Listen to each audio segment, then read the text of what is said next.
Good morning, Mighty Mallard families. My name is Shannon Parsons, and I am a 4-year-old kindergarten teacher here at Forts Pond. And I just wanted to share a few strategies with parents about reading aloud with children.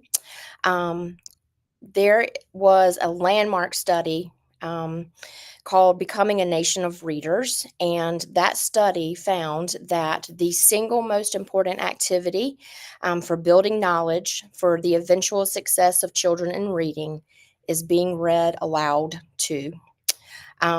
So I just wanted to share some tips. Some of these are geared more towards our younger learners, but some of them, and especially reading aloud to children, is across all grade levels.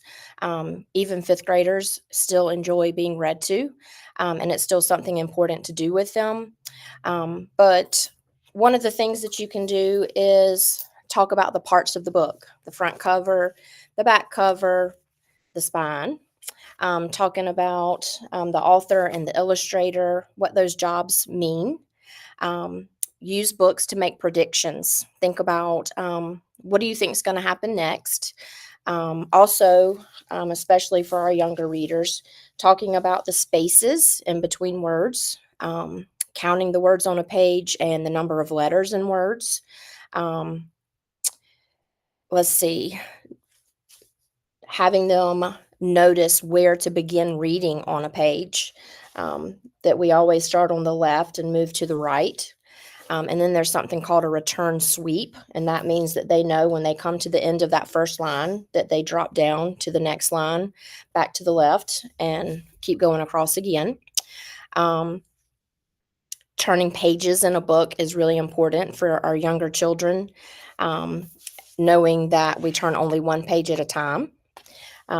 Acting out stories is a great fun thing to do with them.